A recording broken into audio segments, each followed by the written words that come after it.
వేదిక convener, action for return director Shri Mallareddy గారిని ఈ కార్యక్రమానికి, ఈ సభకు అధ్యక్షత వహించి ఈ 3 రోజుల కార్యక్రమం యొక్క కాంటెక్స్ట్, నేపథ్యము, అట్లాగే ఉద్దేశాల గురించి సభకు వివరించవలసిందిగా కోరుతున్నాం. వేదిక పైన ఉన్నటువంటి విశిష్ట అతిథులు, ముఖ్యంగా మన పాత జిల్లా కలెక్టర్ గారు శ్రీ జనార్దన్ రెడ్డి గారు, తర్వాత ఇంకొక senior IAS officer WR Reddy గారు, ఇంకొక senior IPS officer Gopal Reddy గారు, వినూత్న మేడం, మరియు విశిష్ట ఈ కార్యక్రమానికి ఒక ముఖ్య వక్తగా విచ్చేసినటువంటి ఒక ప్రముఖ ప్రకృతి వ్యవసాయ ఉద్యమకారులు శ్రీ విజయరామ్ గారు, తదితర ప్రముఖులకందరికీ కూడా నేను పేరు పేరున నమస్కారం తెలియజేస్తున్నాను. ఈ ప్రారంభ కార్యక్రమం మనకు 10 గంటలకే జరగవలసి ఉంది. మరి మన కలెక్టర్ గారు ఆ కార్యక్రమాన్ని ఇనాగురేట్ చేయవలసి ఉన్నింది. అయినా కొన్ని అనివార్య కారణాల వల్ల కొంచెం లేట్ కావడము, తర్వాత కలెక్టర్ గారికి వేరే ముఖ్యమైనటువంటి కార్యక్రమం ఉన్నందువల్ల తర్వాత జాయిన్ అవుతానని చెప్పడము జరిగింది. మరి ఆయన నిజంగా కలెక్టర్ గారు అన్ని విధాలా సహకరిస్తున్నారు, యంత్రాంగం అంతా కూడా మనకు సపోర్ట్ చేస్తున్నారు. వారికి అందరికీ కూడా ధన్యవాదాలు తెలియజేస్తున్నాను నేను. తర్వాత మొదట ఈ వేదిక గురించి 2 మాటలు. ఈ వేదిక అనంతపురం జిల్లాలో, అంటే అనంతపురము సత్యసాయి జిల్లాల్లో ఉన్నటువంటి స్వచ్ఛంద సంస్థలు, దాదాపు 20 స్వచ్ఛంద సంస్థలు ఇంతకు ముందే ఇక్కడ ఉన్నారు. చాలామంది స్వచ్ఛంద సంస్థల అధిపతులు కూడా ఉన్నారు. స్వచ్ఛంద సంస్థలతో పాటు వ్యవసాయ విజ్ఞాన సంస్థలు, Indian institute of millet research, తర్వాత ఇక్కడ ఉన్నటువంటి కృషి విజ్ఞాన కేంద్ర, తర్వాత రీజనల్ అగ్రికల్చరల్ రీసెర్చ్ స్టేషన్, ఆ సంస్థలు ఇవన్నీ కూడా కలిసి ఒక ఉమ్మడి వేదికగా ఏర్పడి ఈ కార్యక్రమాన్ని నిర్వహించడం అనేది జరుగుతోందన్నమాట. మరి ఈ కార్యక్రమం నిర్వహించాల్సినటువంటి అవసరం మాకు ఎందుకు వచ్చింది, దీని నేపథ్యం ఏమి అని చెప్పి ఆలోచన చేసినప్పుడు, మరి మనం ఇప్పుడు వ్యవసాయం, పంటలు, ఆహారము, ఆరోగ్యము, ఈ 4 కూడా ఒకదానితో ఒకటి ముడిపడి ఉన్నటువంటి అంశాలు అన్నమాట, విడదీయలేనటువంటి అంశాలు. అయితే రాను రాను కాలక్రమేణా ఏమవుతుంది అంటే ఇవన్నీ కూడా విడిపోయి ఒకదానితో ఒకటి సంబంధం లేనట్లుగా అవి రూపాంతరం చెందుతూ వస్తున్నాయన్నమాట. ఇప్పుడు ఉదాహరణకు మనం తీసుకుంటే వ్యవసాయం దాదాపు గ్లోబలైజేషన్ అయిపోయింది. అనంతపురంలో ఈరోజు మనం ఏం పండిస్తాం అంటే అమెరికాలో ఏది అమ్ముడు పోతే దానికి ప్రాధాన్యత ఇచ్చి మనం పండిస్తాం. మనకు అవసరమైనటువంటి ఆహారం కానీ, పౌష్టికాహారం కానీ, లేకపోతే ఆరోగ్యం గురించి మనం ఇక్కడ పండించాం. అటువంటి పరిస్థితి ఎదుగులాడుతోందన్నమాట. అదేవిధంగా ఆహారం తీసుకుంటే ఎట్లా తయారవుతుందంటే ఏ కెంటకీ ఫ్రైడ్ చికెను, మ్యాక్డొనాల్డో, లేకపోతే ఇటాలియన్ పిజ్జాసు, ఇట్లాంటివి హోటల్స్ ఎక్కువ రావడము, అటువంటి ఆహారానికి ప్రాధాన్యత పెరగడము. దానికి ముందు కూడా గత దాదాపు 30-40 సంవత్సరాలుగా కూడా కేవలం వరి, గోధుమే ఆహారం అన్న విధంగా అది పరిణామం చెందడం కూడా జరిగింది. దానివల్ల కూడా చాలా వరకు మన ఆహారంలో ఇంతకుముందు 50-60 ఏళ్ళ కింద ఉన్నటువంటి ఆహారంలో చాలా, అప్పుడున్నటువంటి ఆహారానికి ఇప్పటికీ చాలా మార్పులు రావడము, ఇప్పుడున్నటువంటి ఆహారంలో పోషకాలు లేక అది కూడా మరి నిర్వీర్యం కావడం అనేది జరిగింది. దానివల్లనే మరి ప్రజారోగ్యం, పబ్లిక్ హెల్త్ చాలా దెబ్బతినడం కూడా జరుగుతూ ఉందన్నమాట.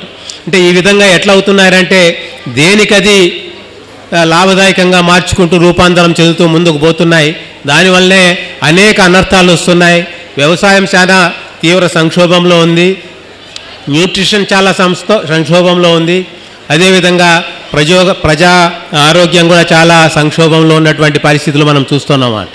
సో ఈ నేపథ్యంలో మళ్ళీ ఒకసారి మన ఆహారమే మన ఆరోగ్యము, మన పంటలే మన వ్యవసాయం, అనేటువంటి ఒక మధ్య సంబంధాన్ని కూడా మనం మరి ఒకసారి బలపరచాల్సినటువంటి అవసరం ఉంది. వీటినన్నింటినీ కూడా సమగ్రంగా చూడాల్సినటువంటి అవసరం ఉంది. వ్యవసాయం కానివ్వండి, పంటలు కానివ్వండి, వంటలు కానివ్వండి, ఆరోగ్యం కానివ్వండి, ఇవన్నీ కూడా మనం సమగ్రంగా చూసి వాటిని మనం ఒక సమగ్రమైనటువంటి రూపంలో ఎప్పుడైతే ముందుకు తీసుకుపోతామో అప్పుడు చాలా వరకు మనం ఇప్పుడు ఎదుర్కొంటున్నటువంటి సమస్యలకు పరిష్కారం కూడా దొరుకుతుంది అని చెప్పని మేము నమ్ముతున్నాం అన్నమాట. సో అందుకోసమని చెప్పనే మేమంతా కూడా ఆలోచన చేసి మరి ఈ విషయాన్ని ముఖ్యంగా వ్యవసాయము, తర్వాత పంటలు, వంటలు, ఆరోగ్యము, ఇవి 4 అంశాల మధ్య ఉన్నటువంటి సంబంధాన్ని మరి ఒక్కసారి అందరూ కూడా ఆలోచన చేయాలా. కేవలం రైతులే కాదు, రైతులతో పాటు వినియోగదారులు కూడా ముఖ్యంగా ఆలోచన చేయాలా. రైతులు, వినియోగదారులు, మరి ఫార్మర్ ప్రొడ్యూసర్ ఆర్గనైజేషన్స్, ప్రాసెసింగ్ చేసేటువంటి సంస్థలు, ఇవన్నీ కూడా ఆలోచన చేసి సమగ్రంగా ఆలోచన చేయాలా. అటువంటి స్పృహ మళ్ళీ మనం పబ్లిక్లో తీసుకొని రావాలా అనేటువంటి ఉద్దేశంతో ఈ కార్యక్రమాన్ని ఒక ఉమ్మడి వేదికగా ఏర్పడి మేము ఈ కార్యక్రమాన్ని ఏర్పాటు చేయడం అనేది జరుగుతుంది అన్నమాట. ఈ కార్యక్రమం 3 రోజుల కార్యక్రమం ఇది. ఈ 3 రోజుల కార్యక్రమాన్ని కూడా 3 రోజులుగా కూడా 3 అంశాలు ముఖ్య భాగంగా పెట్టుకొని మేము విడదీయడం జరిగింది. ముఖ్యంగా ఈరోజు మొదటి రోజు ప్రకృతి వ్యవసాయం పైన మనం ఎక్కువ చర్చ చేయడం అనేది జరుగుతుంది. ఈ ప్రకృతి వ్యవసాయము, దాని ప్రాధాన్యత గురించి వివరించడానికి ముఖ్యంగా ఈరోజు హైదరాబాద్ నుంచి వచ్చినటువంటి ఒక ప్రకృతి వ్యవసాయ ఉద్యమకారులైనటువంటి శ్రీ విజయరామ్ గారు ఈ కార్యక్రమానికి రావడం జరిగింది. వాళ్ళు ఈ కార్యక్రమంలో ఈరోజు ముఖ్య వక్తగా ఉంటారు. మరి ఒకసారి ఆయనకు ఒకసారి చప్పట్లు కొట్టి ధన్యవాదాలతో మనం ఆహ్వానించడం అనేది జరుగుతుందన్నమాట. రేపు 2వ రోజు, రేపు మనకు ముఖ్య వక్తగా ఖాదర్ వలీ గారు వస్తున్నారు. డాక్టర్ ఖాదర్ వలీ గారు. ఖాదర్ వలీ గారు ఒక independent scientist, millet man of India అని ఉంది. యాక్చువల్గా ఇండియాలోనే కాదు, ఆయన ప్రపంచ దేశాల్లో కూడా చాలా ప్రసిద్ధి చెందినటువంటి ఒక సిరిధాన్య ఆహారం పైనటువంటి సిరిధాన్య ఆహారం పైన ఒక ఉద్యమంలాగా ప్రజల్లోకి తీసుకొని పోతున్నటువంటి ఆయన పద్మశ్రీ అవార్డు కూడా ఆయనకి ఇవ్వడం జరిగింది. ఆయన వస్తున్నారు, ఆయన ముఖ్య వక్తగా ఉంటారు. మరి 3వ రోజు మర్నాడు మనం ఇంకొక ముఖ్య వక్తను మనం పిలిచడం జరిగింది. ఆయన డాక్టర్ బండి వెంకటేశ్వర్లు గారని ఇంతకుముందు క్రీడాలో పనిచేసినారు. తర్వాత ఇంకొక వ్యవసాయ విశ్వవిద్యాలయానికి కూడా ఆయన వైస్ ఛాన్సలర్గా పనిచేసి రిటైర్ అయినారు. ఎందుకు ప్రత్యేకించి ఆయన పిలిచడం జరిగిందంటే వాతావరణంలో చాలా మార్పులు వస్తున్నాయి. ఈ వాతావరణంలో వచ్చేటువంటి మార్పుల వల్ల వ్యవసాయం అనేది మరీ సంక్షోభంలోకి నెట్టబడుతుంది. అటువంటి పరిస్థితుల్లో మనం ఈ వాతావరణ మార్పులకు తట్టుకునే విధంగా మనం వ్యవసాయాన్ని ఏ విధంగా మలుచుకోవాలా అనేటువంటి అంశం పైన ఆయన మాట్లాడాలనేటువంటి ఉద్దేశంతో ఆయన 3వ రోజు ముఖ్య వక్తగా పిలిచడం జరిగింది. వీరు ముఖ్య వక్తలుగా ఉంటారు. అయితే వాళ్ళకు అదనంగా మన అనంతపురం జిల్లాలోనే చాలామంది ఆ సబ్జెక్టుకు సంబంధించి మరి తెలిసినటువంటి రైతులు ఉన్నారు, శాస్త్రజ్ఞులు ఉన్నారు, ఇతర నిపుణులు కూడా ఉన్నారు. వాళ్ళు కూడా వాళ్ళతో పట్టి ప్రసంగించడం అనేది కూడా జరుగుతుంది. దానికోసం అని చెప్పినే ఈ కార్యక్రమాన్ని ఉధృతంగా 3 రోజులు ఏర్పాటు చేయడం జరిగింది.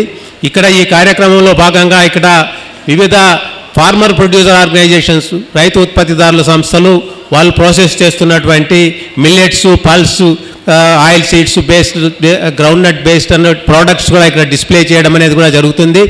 ఈ 3 రోజులు ఇక్కడ ఆహారం కూడా కేవలం మిల్లెట్ బేస్డ్ ఆహారాన్నే ఇక్కడే వండి ఇక్కడ భుజించడం కూడా జరుగుతుందన్నమాట. అంటే ఈ ఈవెంట్ అంతా కూడా మిల్లెట్స్, తర్వాత మన సాంప్రదాయ పంటలు, సాంప్రదాయ వంటల చుట్టూ ఉండాలని చెప్పినటువంటి ఉద్దేశంతో ఆ విధంగా మేము ఏర్పాటు చేసుకోవడం జరిగింది. మరి ముఖ్యంగా నేను ఈ సందర్భంగా మిమ్మల్ని అందరినీ కోరేది ఏమంటే ఈ కార్యక్రమం కొంచెం ఆలస్యంగా మొదలైంది. మీరందరూ కూడా చాలామంది రైతులు ముందే రావడం అనేది కూడా జరిగింది. మరి నన్ను క్షమించాలా, మీరు ఈ కార్యక్రమం కొంచెం ఆలస్యంగా మొదలవుతున్నందుకు. అయినా కానీ దిగ్విజయంగా ముగిస్తాము అని చెప్పి నేను అనిస్తున్నాను. మీరందరూ కూడా సహకరించాలా అని చెప్పినని నేను కోరుతున్నాను అన్నమాట. మరిన్ని అప్డేట్స్ కోసం బ్యాక్ టు రూట్స్ యూట్యూబ్ ఛానల్ని సబ్స్క్రైబ్ చేసుకోండి.